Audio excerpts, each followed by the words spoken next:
有移民，就是唯一就是英文的检定。那目前的话，就是我们 IDP 在台湾已经有20年办理留学，还有就是雅思考试的中心。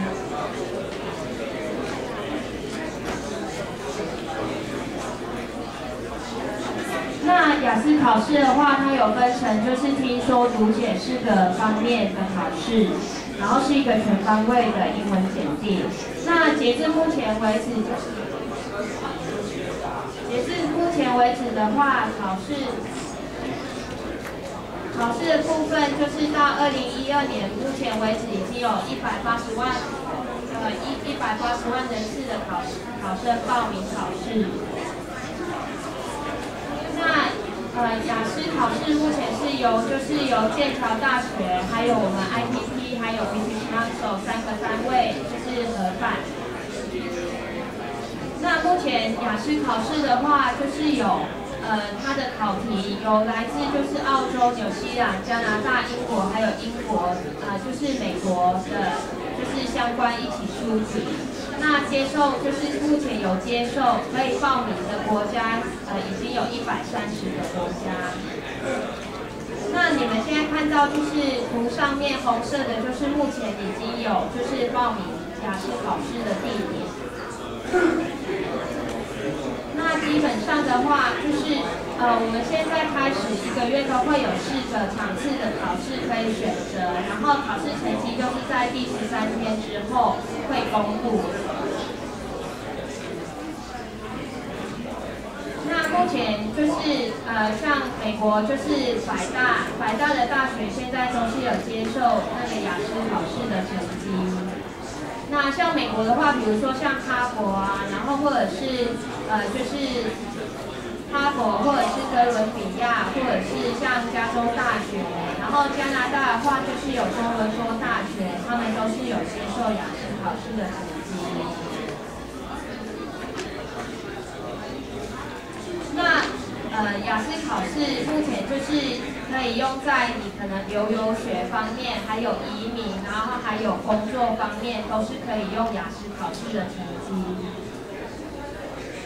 那基本上雅思考试成绩它并不是在测验说分哪一个国家的英文，没有分说什么英语系的英文，或者是澳洲式的英文，或者是美式英文。那雅思考试基本上它也不是在测验你的文法，那也不是说你的就是测验是在学习或者是工作方面，那或者是说你考完是说你有通过或者是没有通过，基本上它是就是测验就是多方面全方位的测验这样子。那基本上因为雅思考试不像托福，因为托福的话它是用就是电脑测验的方式，基本上不是在训练你就是打字的能力，而是在就是你的英文能力到底就是在测验你的英文能力。那我们现在就是我们欢迎我们的考官 Angus 一起做分享。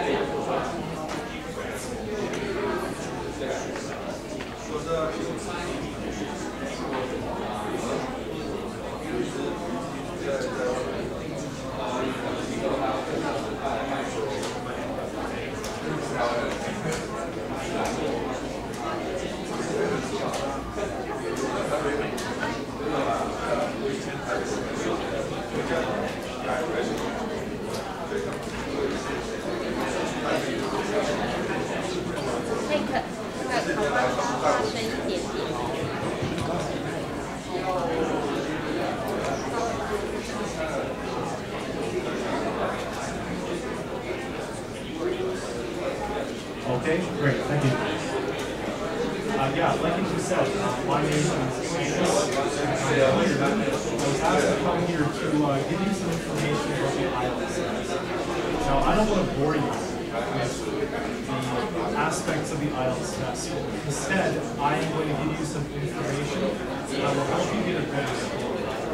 Any information you need about IELTS, you can get online, or you can get from any number of IELTS centers. So you should go online and look for this information so you know the requirements for speaking, writing, reading, and listening.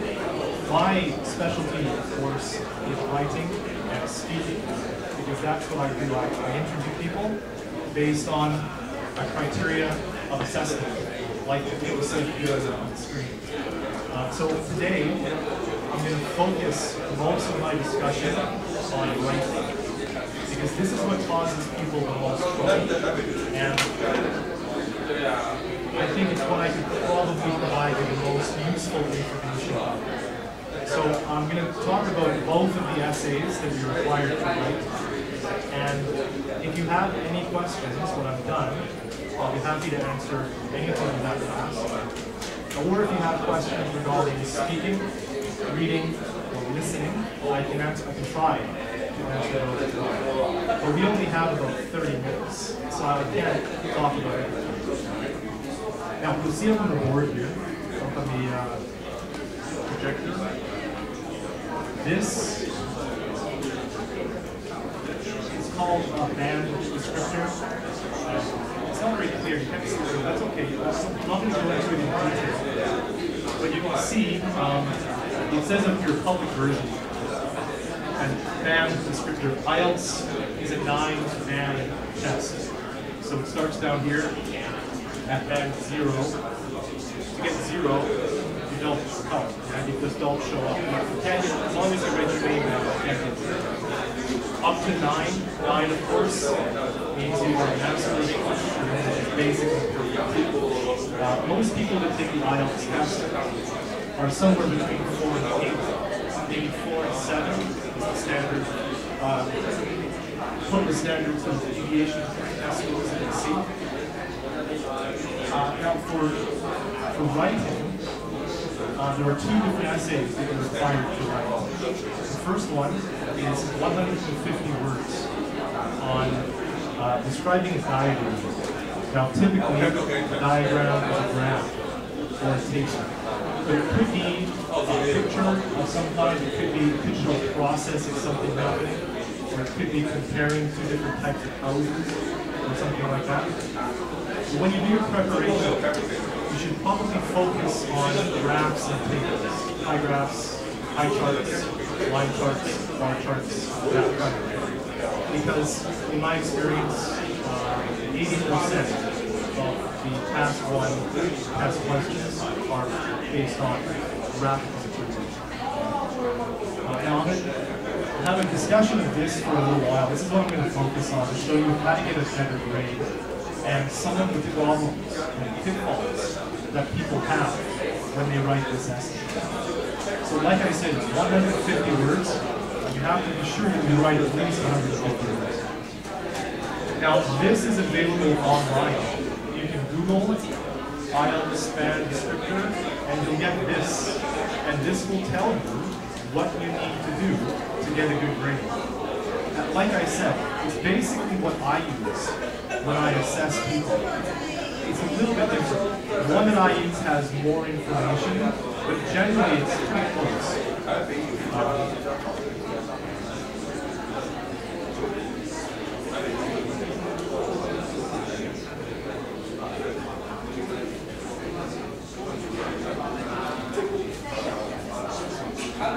Okay, so I'll begin with the assessment criteria. You're being assessed on 4 different parts of your writing. The first one is called task achievement. Okay? Now, task achievement means how well you basically wrote the essay. There are certain things you have to do, and those are all covered by what's called task achievement. So this is probably the thing that gives people the most trouble. Yeah? People often get a low grade because they don't fulfill the requirements of the task. I'll talk about that in a moment. The second thing is called coherence and cohesion. This is how well you tie the ideas together. You know, it has to be logical. Ideas have to flow from one to the next. When you organize information, you have to have a logical system to do it. After that, we have lexical resource or vocabulary. So you have to use appropriate vocabulary. This can be a problem sometimes, especially when people write an essay based on process. Let's say, for example, you have 5 or 6 pictures showing how to make bread. Now, what people do is they only use the vocabulary that is on the paper in front of them. You can't do that. You have to bring in a new vocabulary. You have to try to change the type of words you're using and less common vocabulary. And finally, the grammar, of course, grammatical range and accuracy. So you want to have a mix of different types of sentence. You want to try to include complex structure as much as possible. Simple sentences are no good. You have to have complex sentences. I'm not going to talk about, I'm not going to focus so much on these, but rather I'm going to talk about this, like I said. So for task achievement, like I said, it goes from band 9 down to band 1. Most essays, I gotta be honest, most essays get band 5 for a number of reasons, and I'll tell you why.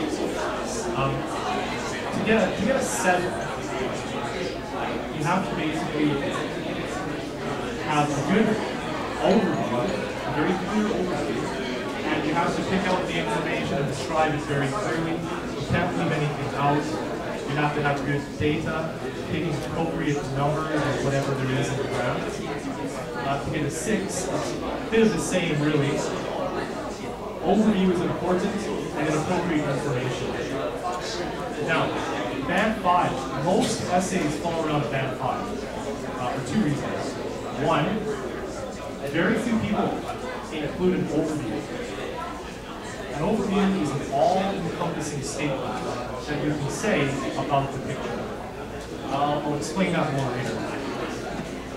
Another thing too, if you don't put any numbers into your essay, no data, you'll get a 5, automatically. So if I, as the examiner, if I open up the test booklet and I see the question is a graph showing the numbers of people who attended a university in 5 different years, and I have a quick look at the essay, if I don't see any numbers, there's not a single number in the whole essay, it's a 5, automatically.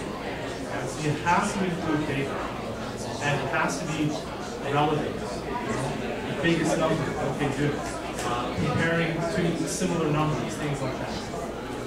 Now, I'm not going to get into the details of the mechanics of writing an essay.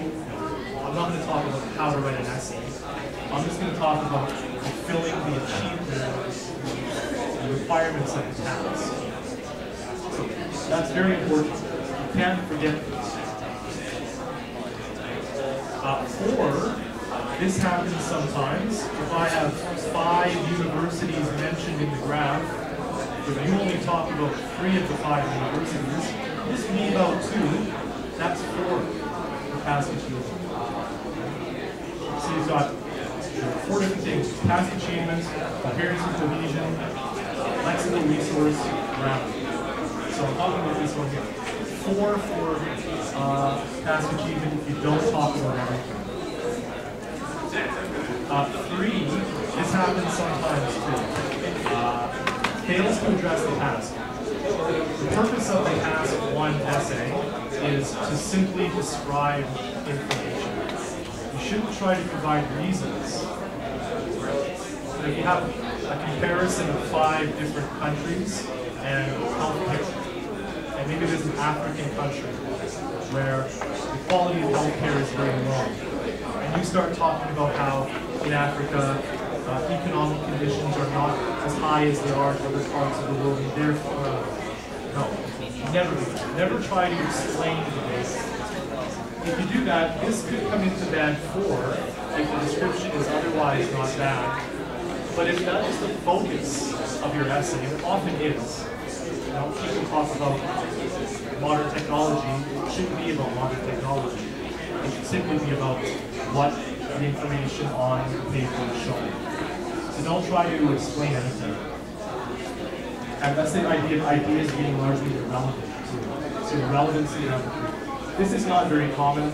This happens sometimes when people forget to include one of the pieces of information. This is very common. Very common. So the overview is probably the single most important part of your essay. Because if you don't have an overview, it's automatically going to be 5 for passage. So, as the examiner, when I open up the test booklet and I look at your essay, if I don't see an overview, I don't have to worry about how good the essay is, because it's only going to get 5. Now I'll read it, I'll look at it carefully. It may get a lower score, it may get a 4 if you've forgotten to talk about something. But even if the description is really good, you've covered all the parts, but you didn't make an overview statement, you don't have a clear statement of overview, then it's going to be a 5. And it pains me to see that. It pains me when I read a good description, but no overview. I have to give it. If you look at something like this, this is typical of what you'll see.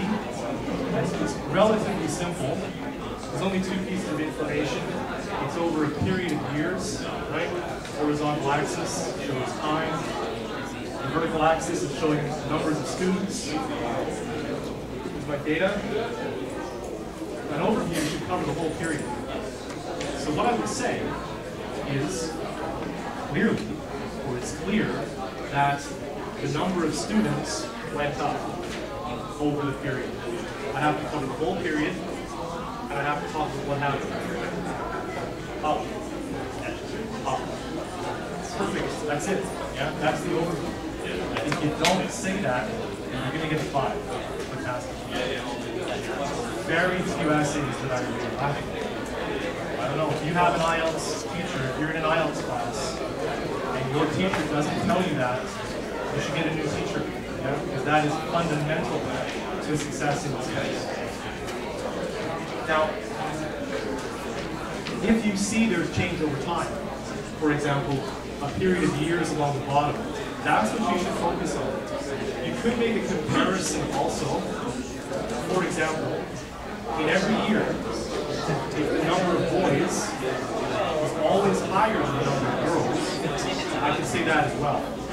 I can say it's clear that in the period, the number of students grows, and the number of boys is always higher than the number of girls. I wouldn't say that here, because boys are higher, boys are higher, boys are higher, girls are higher, boys are higher, girls, boys, girls. No. So I'll just say that they rose. You might say, like, usually the number of boys is higher than the number of girls. But if you say the number of boys is higher than the number of girls, it is not. In some years it's not. You know, the elements, if you look at that graph there, the elements of a clear overview include covering the whole period. Yeah? If there's change over time, talk about the whole period. Don't focus on, if it's a 10-year period, don't focus on 2 or 3 years. Focus on all 10. Don't single anything out. Try to be as general as you can. Yeah? An overview is a general statement. So you can begin by saying, generally speaking, then make a statement of your grammar. And sometimes you might have to be a little specific, but try to avoid being as specific if you can. Never talk about figures of data. Don't put numbers into the overview. If you do that, technically it stops being. Yeah, so when I had that graph last time, talking about the number of boys and girls, I'll never say what the number is. I'll put that in the body of the essay. And finally, your overview has to be clearly set apart from the body of the essay. I mean, you don't want to stumble across in the middle of the essay. It should be part of the introduction or part of the conclusion of the essay. Don't just stick it in the middle. This type of essay doesn't require a concluding paragraph. You don't have to say conclusion. You can put the overview in the introduction. That's fine. In fact, that's what I recommend my students do. When I teach how to write these essays, first sentence of your essay is a description. The graph shows how many boys and girls went to a school. The second sentence is the verb. Clearly, it's clear to see that the number of boys and girls rose. Now, if I don't put it there, then I can put it at the end of the essay. That's fine too. But you're probably better to put it at the beginning, because if you run out of time, at least you have your overview. If the examiner, the adjudicator says, time's up, put your pens down, and you haven't written that last sentence, then you're going to get a 5. But if you wrote it at the beginning, and you didn't quite get down to the end, finishing writing your essay, well, you might get lucky, at least you have the overview. Because the examiner is going to look for it. Having said that too, you should always write the task 2 essay first. Yeah? It's task 1, task 2. But you should write the task 2 essay first, then write the task 1 essay. Because task 2 is worth twice the value, 2 times. So you want to get a better score on that. Anyway, let's look at this here. We've got 3 things. This one goes down, this one goes up, and this one goes down. That's what I would say. And it's clear that while expenses rose, revenues and profit loss fell. Revenue rose and the other 2 fell. One went up, 2 went down. That statement needs to be in your description. Or even something like this looks quite complicated. Well, all I do is I look at the beginning of the period, I see where the yellow one goes, it goes up, and the green one goes down. It doesn't matter that it goes up and down, that doesn't matter. Because I'm covering the whole period. Beginning of the period to the end of the period. It went up. It's higher here than it is down there. So be sure to include that information. Now, you don't always have change over time on these essays. A pie chart, they typically don't show any change over time. They'll show comparisons between things. So you can see in here, I'm comparing this pie chart with this pie chart, but I still need to make an overview statement. So if you look at it, I can see that's really big here, smaller there, that's tiny there, it's really big there. It's talking about mobile handset sales and profits. So I see that Apple was the smallest, here it's the biggest. That's what I would say. I'd say while Apple sold the fewest number of handsets, it had the largest proportion of profits, or it made more money than the other companies combined. That covers all the information. When I say fewest, that compares everything. That's a general statement. When I say more or the most, that's a general statement. That covers everything. If I just said that Apple made more money than Nokia, Samsung, and LG, well, what about others? That doesn't include others. You've left that out. You have to make sure the overview statement encompasses everything.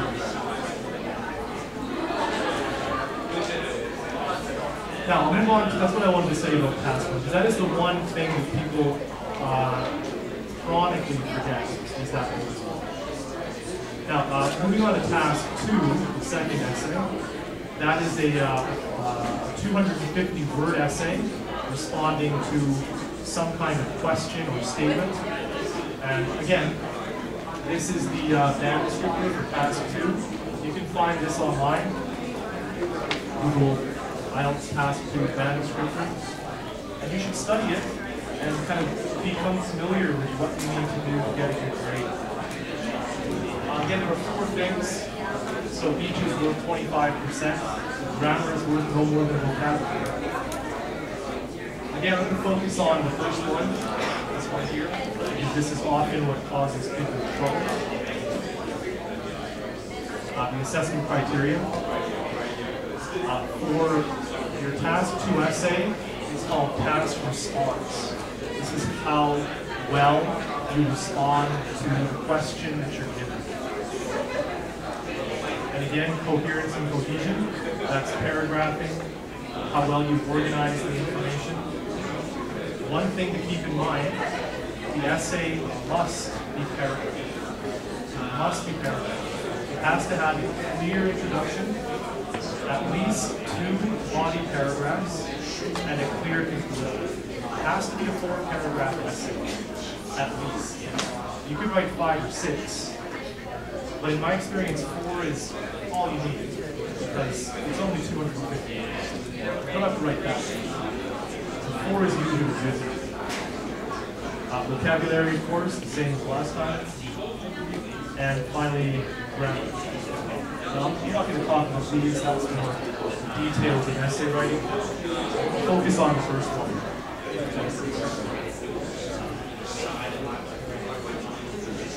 So, it's good to know what you need to do to get the score you need. To get a band 7, you have to address all parts of the task. You need to read that question carefully, because sometimes there are 2 or 3 things in it. If it mentions 2 things, and you only talk about 1, you're not addressing all parts of it. And notice it also says it presents a clear position throughout your response. That's important too. That means whatever opinion, position they're talking about opinion. You're not always asked for an opinion, but often you are. And if you're asked for an opinion, and you don't give it until the end of the essay, well, that's not throughout the response. Yeah? Throughout the response means that you put it into the introduction, you developed ideas of the body, and you say it again in the conclusion. So be sure that you put your opinion in the introduction. It's common for people not to do that. So this is a common statement I read. There are 2 sides to this argument, and I will discuss both sides. But if I ask you for your opinion, that doesn't give your opinion. Then at the end of the essay, they'll say, and I agree with the okay, that's the opinion. But that's only in the conclusion, not in the introduction. So, according to this, I'm going to give that 6. Addresses all parts of the task, presents a relevant position in the essay. This presents a clear position throughout the response. And it's clear. This one's relevant. You're actually answering what the question's asking, but maybe it's not always that clear. The main difference between these 2 is how well you develop ideas. Often a 6 and a 7, they can be quite close sometimes. 7 just develops the ideas better. 6 might leave some things hanging, or 6 might simply have no clear position in the introduction. But definitely this is what the examiner is looking for. 5, this is quite common, especially in longer questions, if there are 2 or 3 parts to the question. The task is only addressed partially, not completely. And there is a position, okay, but usually it's because we had to discuss 2 things, we only discussed 1. Or a good example is when the question might ask you about the effect to the individual and the effect to society. This is quite common. We'll talk about something like crime. How does crime affect the individual, and how does it affect society? Well, if you only talk about one or the other, that is not completely answering the question. So that will get you a 5. 4 responds to the task in a minimal way. Usually this is we call it a tangential response. You're basically on the topic, but you're not really answering the question.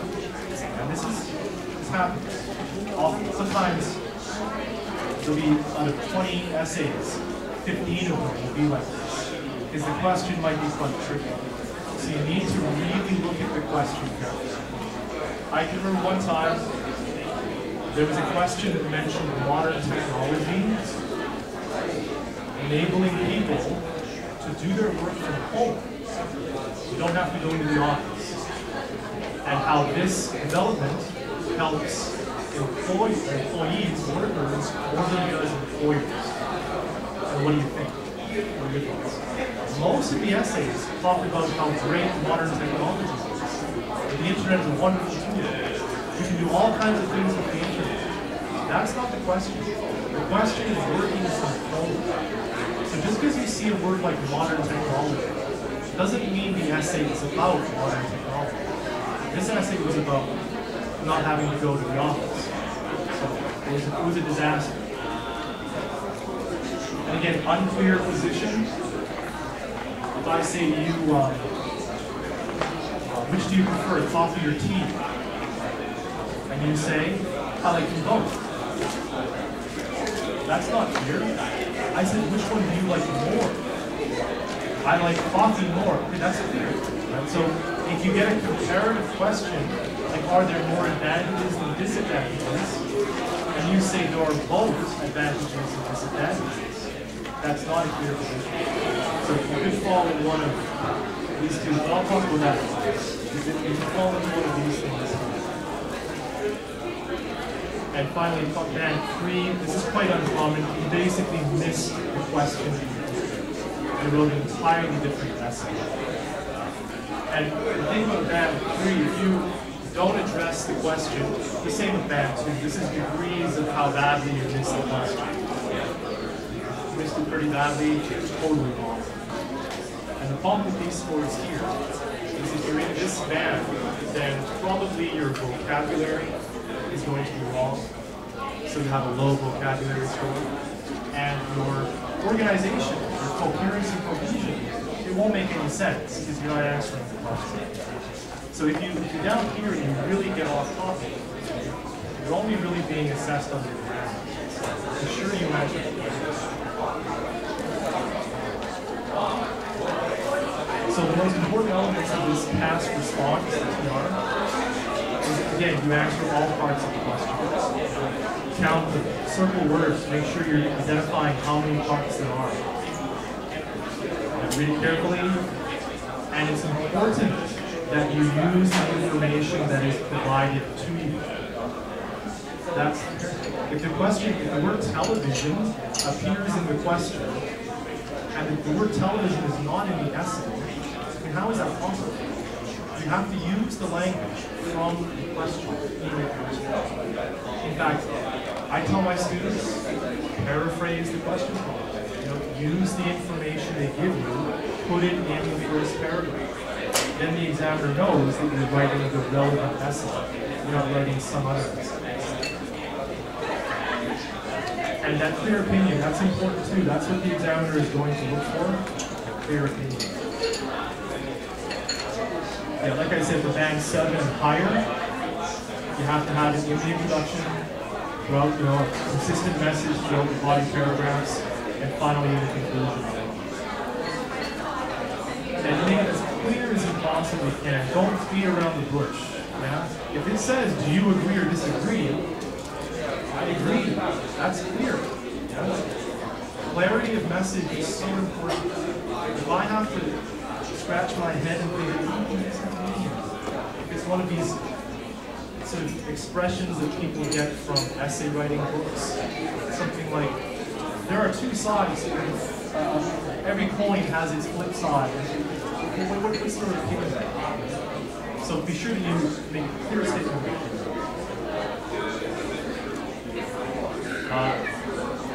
If you look in IELTS books or you look online, they talk about 4 different types of questions that there are.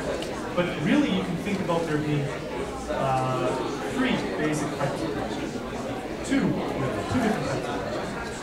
The first one are questions that tell you what to say, and the other type of question is when you're asked your opinion.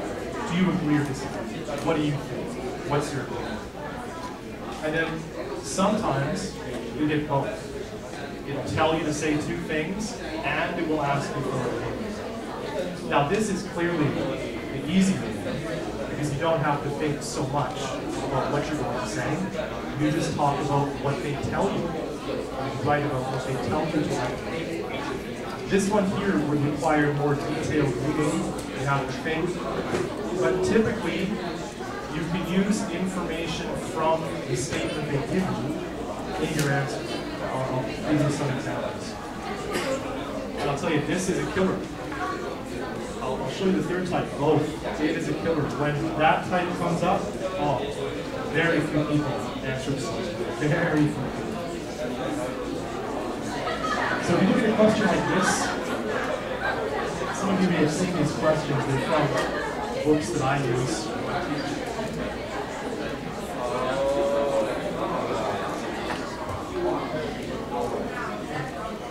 It says, too many people living in a city, yeah, overpopulation of veterinarians causes problems.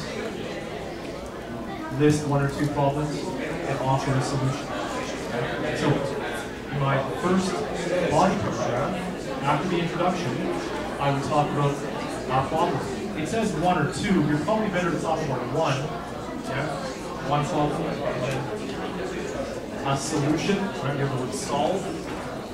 So a solution for governments and individuals. But notice there's two parts there. If I talk about a problem like traffic congestion, too many cars on the road, I have to come up with a solution for government and a solution for individuals. If I only talk about government and not individuals, that's fine. That's you haven't answered all parts of the question. But that's very straightforward. They're telling you exactly what to write about. Yeah? Do exactly what they tell you to do. Yeah, lots of people using the internet causes problems. What do you think are the main problems and solutions? Same question. It's a very common type of question. Telling you what to write.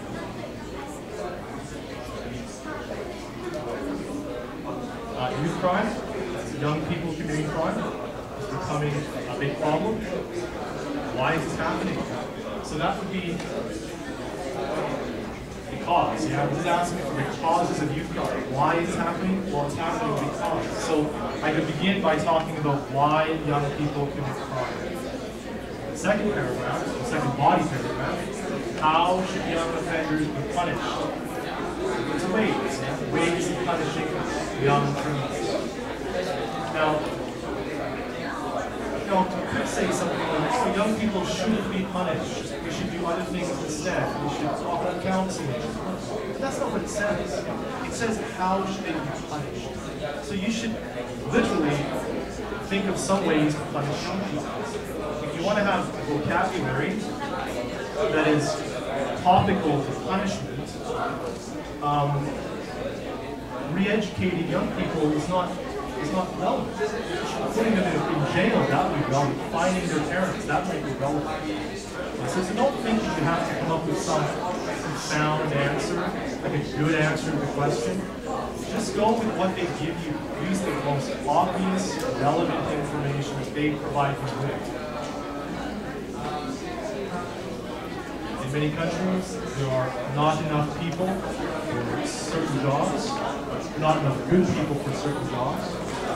Again, what are the causes and the measures? So why aren't there enough people? And how can we solve it?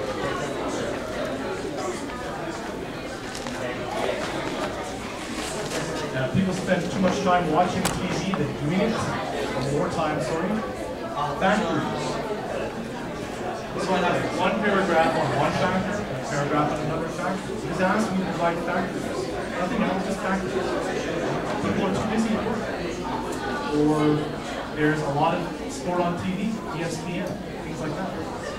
They didn't use it. Now there is. So I can have one paragraph developing each of them like that.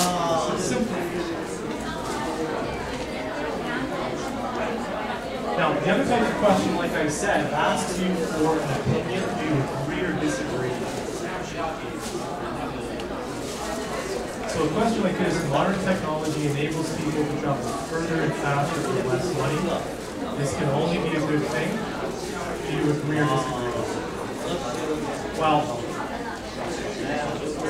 this adverb here, only, that probably points in the direction of your answer. Only good? I mean, nothing is only good. There are some problems too. So, in an essay like this, I could say that I disagree. That's a clear statement of opinion. I disagree. But I can still talk about both sides of the essay, of the argument. I can talk about the good parts of fast, cheap travel, and I can talk about the bad things of fast, cheap travel. But if I just say it's both good and bad, that is not answering this question. This says it's only bad. So I might say something like this: while I agree that it's only good, while I agree that it's good, I think there are some problems as well. I disagree that there are no problems. So I have to have that clear statement. So here in the city, living in the 20th century is stressful and offers no advantages. To what extent do you agree or disagree? I agree that it's stressful, but I disagree that there are no advantages. So I disagree. And then I'm given this word, advantages. That's what my essay should be about. The advantages of living in a city and the disadvantages of living in a city. So I can talk about both sides, but I have to say I disagree that there are no disadvantages.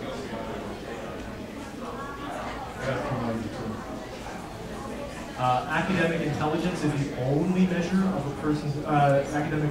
Oh, that should say achievement, not intelligence. Achievement. Academic achievement is the only measure of a person's intelligence. Do you agree or disagree? Well, again, it says only measure, only way to see that somebody is smart is if they do well in school. Disagree. But I can talk about both sides. I can talk about how doing well in school is a sign of intelligence, but there are other signs of intelligence too. There are other ways that you can be smart. So arguing both sides is fine, but make sure you make it clear.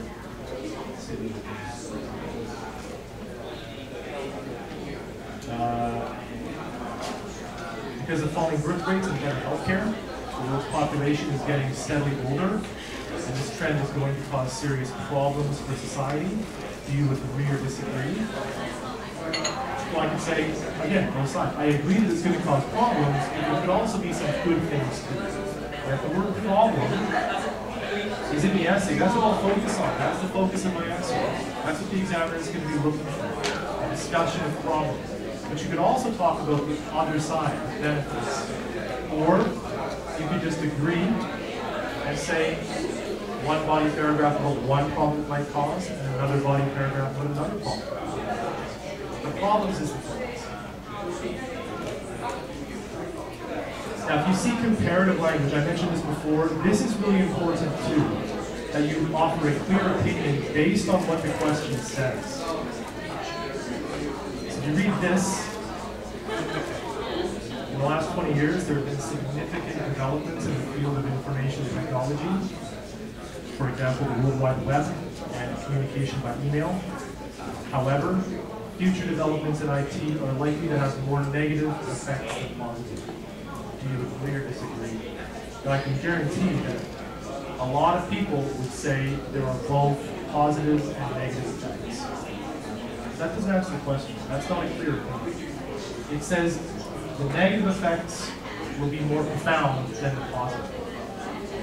So now I can say there will be both negative and positive, but more negative or more positive. So I want you to agree or disagree with that statement. And this one, parents and family background have more influence than teachers on a young person's academic achievement. Do you agree or disagree? They both have influence. Yeah. But that's not answering the question. They both have influence? Of course they both have influence. But which one has more influence? Okay? So I personally would probably disagree with that. And I would talk, one paragraph, I would talk about the influence of teachers, and the other paragraph, the influence of parents. Because they're giving you the word. Now, that's the word you should focus on, influence. That's what my essay should be about. But again, I have to say which one has more. While they both have influence, I think parents have more influence than teachers. So I agree with the statement. And the same here, more enjoyable, just read that. But again, I can't just say they're both enjoyable. I can talk about the enjoyment you get from going to a live show and the enjoyment you get from watching it on TV. That would be the two body paragraphs. So very simple. But there has to be that clear statement of opinion. One is more enjoyable than the other. And finally, I kind of alluded to this earlier. This type of question here, discuss both views and give your own opinion. This is without a doubt the nightmare question for most people when they get this. Very few people answer this question. And it's always long, because it's going to give you a two-sided statement. And it's going to tell you to talk about both sides, but then also offer your own opinion. So this one says some people feel, it's also going to say some people feel this, other people feel this, discuss both views, and give your own opinion. So some people feel that the vast amounts of money spent on space research are justified. It's good to spend money on space research because it benefits mankind. Others believe this money would be better spent on other programs that have a more direct and immediate effect on people's quality of life. Yeah. This should be a paragraph. That's what you should talk about. Literally about this. It says, discuss both views. So I should talk about what they would say. If they think this, they would say this. They would likely feel that blah, blah, blah. Other people, however, think it's a waste of money. They say. You're discussing their views. The problem that people have is they either only discuss one view, not both, or they discuss both views, but they don't provide their own opinion. You don't need to write a separate paragraph about your own opinion, but the requirements of the task are such that you have to give it somewhere at the beginning and at the end. So just make a statement agreeing with one of the two sides, and then talk about both sides. But you don't need to put your own personal views into it, because you're being asked to discuss other people's ideas. So, you should probably study some of these questions, because they're a killer when it comes to the test. And this is a similar one, you can just read it to yourself.